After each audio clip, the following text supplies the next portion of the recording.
Hello. Today we're going to talk about vendor relationship management solutions from IDT and OnBase by Hyland. One of the components of the vendor relationship management solution we'll explore today is what we call the onboarding process or vendor selection. Vendor selection is a process that a company uses to determine the following: which vendors provide goods and services that need to be outsourced, the specifics of the vendor such as the years in business, licensing and permits that they may possess, references, key stakeholders and contacts, perhaps degrees of risks associated with the vendor's pricing structures, products, and service availability. And during this process, a company decides whether it would be beneficial to create a relationship with that particular vendor. So how do employees request vendor relationships today? Often this can take the form of either a face-to-face request, a phone call, email, or in some cases paper forms, all of which can be rather inefficient methods. With OnBase, users can access electronic vendor request forms that will automatically kick off the request process when submitted. So let's take a look and see how this is done.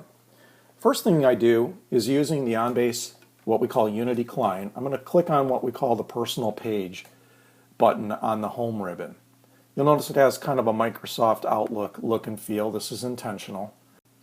Next, we are presented what we call tiles or workspaces. These particular tiles represent specific tasks that perhaps I need to perform in my daily work environment. So I'm going to click on what's called a vendor request form. So the scenario goes like this. Perhaps I just had a conversation with a vendor that I'm interested in doing business with, but I have to go through and submit it through an approval process internally within the company. So to begin this process, I need to collect some information about the vendor.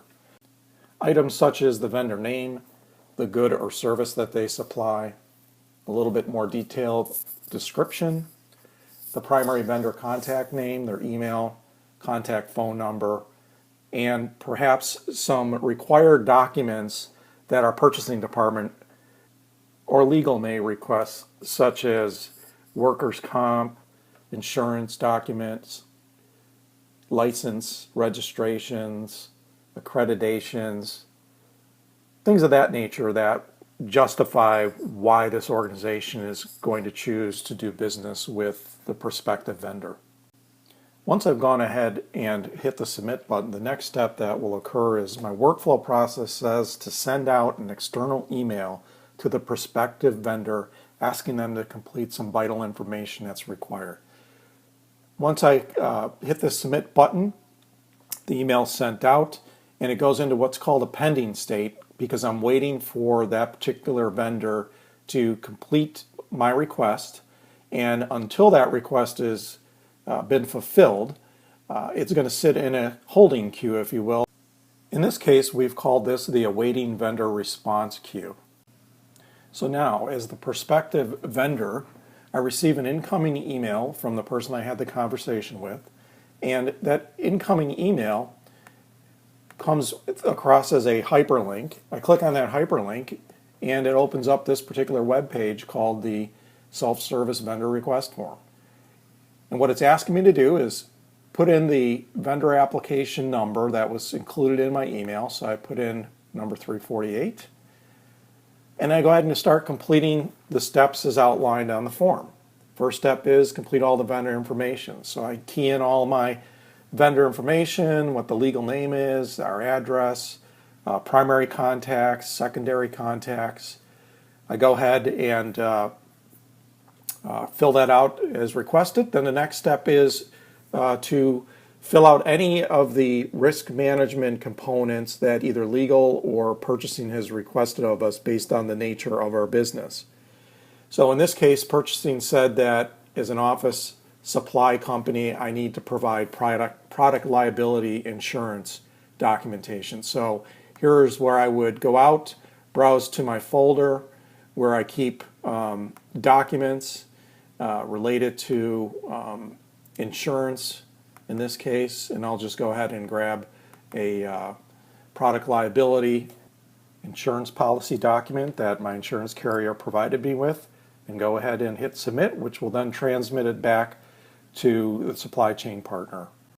After the form has been completed by the prospective vendor, the next step is OnBase detects that the email has been received with the requested information, and it takes that particular workflow package and moves it from the awaiting vendor response queue to what we call the business initiator queue, which basically is the originator of the particular request for the new vendor profile.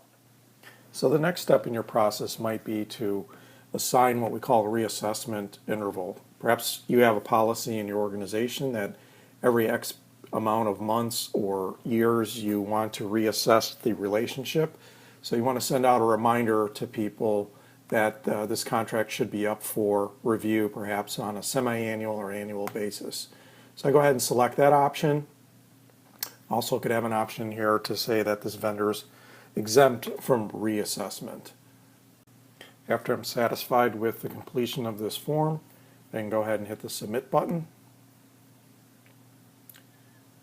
And submit will go ahead and route it to the business approver, who may be a legal person or somebody in purchasing, to finally assess whether or not this vendor is good to go. And what we can do at this stage is approve, deny, or request for additional information, which will send a note back to the business initiator with an explanation of what else I might be looking for. Or I can simply just hit the approve button at this point. It'll move down to what's called the master team data queue. And what the master team data queue does at this point is allow us to send this final set of information to our ERP system so that we can update the records inside our ERP system for the procurement application. When it comes time to buy items, it will go ahead and update the ERP system with all the necessary information, a supplier number, supplier name, contact information, etc. And to do that, I just hit this commit button, and now that record has been added into our vendor management system and our procurement system. So to summarize, what we have seen here today is a means in which to formalize the vendor request and sourcing process, which improves onboarding, ensuring the right data and documents are collected upfront. You've also seen today how employees can complete self-service request forms, and the solution can automatically route those documents for approval, eliminating inefficient email and phone call follow-up requests. The OnBase system from IDT identifies missing critical vendor details and documents, such as perhaps missing proof of insurance or certifications or bank information. The system can automatically notify vendors to provide required documentation, allowing personnel to collect all the needed content. A complete record helps mitigate risk in your organization, mitigate risk of financial and civil penalties, or even potential reputational damage. For more information, contact us at www.idt-inc.com.